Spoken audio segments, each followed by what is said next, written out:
এর মানে হচ্ছে কুছ উম্মিদের কি বলে প্রত্যাশা, আশা, ভরসা। তো মোদি রেখেছে উম্মিদ।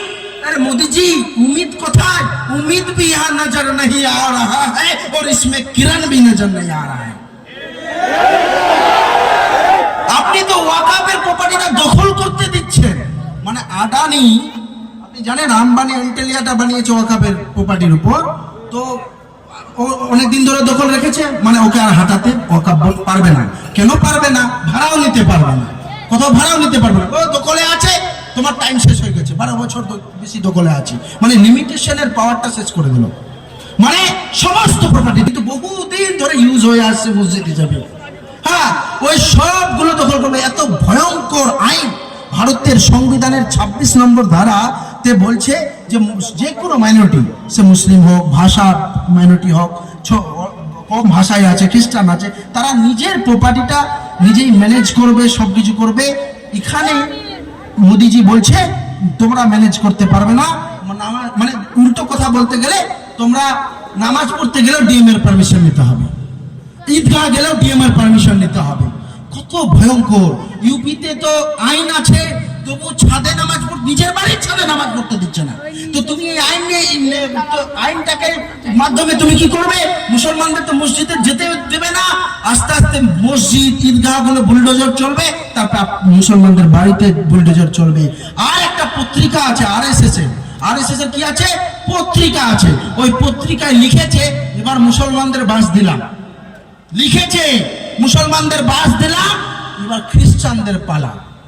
তো বলে দিই ভাই, খ্রিস্টানরা আপনারাও ঘুমিয়ে থাকবেন না। প্রথম মুসলমান, তারপরে খ্রিস্টান, তারপরে হিন্দু ধর্মের মধ্যে যে ছোট ছোট আছে লিঙ্গায়াত বিভিন্ন আছে, এদেরও দখল করবে। শুধু থাকবে কে বেঁচে? থাকবে মনুবাদী। এই মোদী সরকার নারী বিরোধী, দলিত বিরোধী, সবার বিরোধী।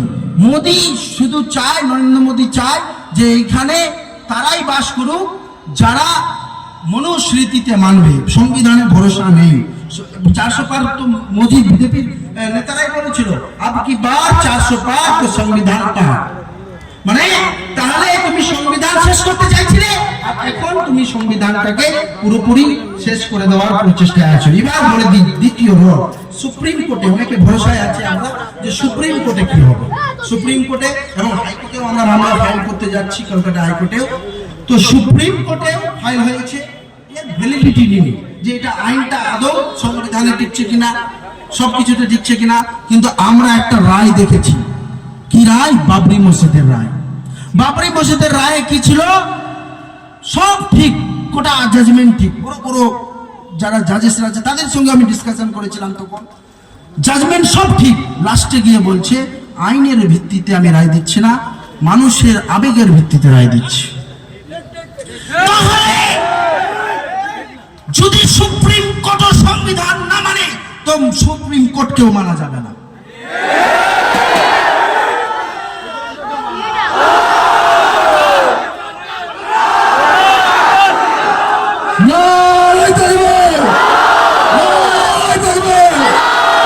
মোদী সরকারের কালা কানুন ওয়াকফ বিল মানছি না, মোদী সরকারের কালা কানুন ওয়াকফ আইন মানছি না, মানব না। কালা কানুন ওয়াকফ আইন প্রত্যাহার করতে হবে, কালা কানুন ওয়াকফ আইন প্রত্যাহার করতে হবে। আমিরপুরের মানুষেরা দিচ্ছে না ওয়াকফ আইন নিপজ্জা, আমিরপুরের মানুষেরা দিচ্ছে না।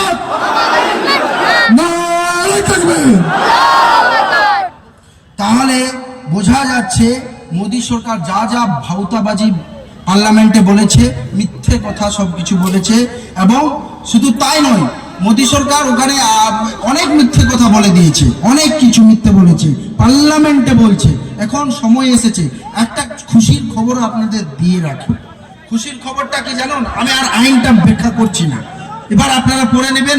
মোটা মোটা কথাগুলো আমি বলে দিলাম। এবার হচ্ছে সুপ্রিম কোর্টের, আমি বলে দিচ্ছি, ভারতবর্ষের বেশিরভাগ হিন্দু ভাইয়েরা মোদীকে ভোট দেয়নি। আর সবচেয়ে বেশি পার্লামেন্টে গর্জে উঠেছিল ওই ব্যক্তির নাম হচ্ছে গৌরব গগৈ।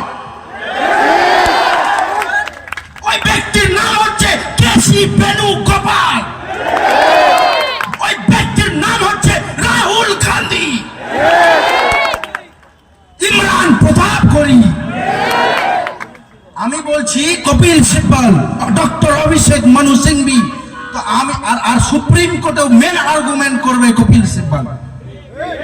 তো হিন্দুরা আমাদের শত্রু নয়, আমাদের শত্রু এই খাকি আইএসএস এর হাত চাটিরা, যারা গান্ধীকে হত্যা করেছিল, যারা ইন্দিরা গান্ধীকে হত্যা করিয়েছিল, যারা রাজীব গান্ধীকে হত্যা করিয়েছিল, যারা ভারতবর্ষের পতাকাকে মান্যতা দেয়নি। ভাইরা, আমরা হিন্দুদের শত্রু নয়। হিন্দু মুসলমান কাজী নজরুল ইসলাম সাম্যের ডাক দিয়ে বলেছে, মোরা এক বৃন্তে দুটি কুসুম, হিন্দু মুসলমান, হিন্দু তাহার মনি, মুসলিম তাহার প্রাণ। তো আমরা সাম্যের কথা বলি, আমরা ক্রিয়েশনের কথা বলি, আর ইসলাম বলছে খিদমতে খাল, সমস্ত সৃষ্টির সেবা কথা বলি। আর আমার রসুলকে আল্লাহ কোরআনে বলছে ওয়ামা আরসালনাকা ইল্লা রাহমাতাল লিল আলামিন, অর্থাৎ হে রাসূল, আমি তোমাকে রহমত করে পাঠিয়েছি, শুধু মুসলমানদের জন্য নয়, শুধু মুসলমানদের জন্য নয়। আমি আপনাকে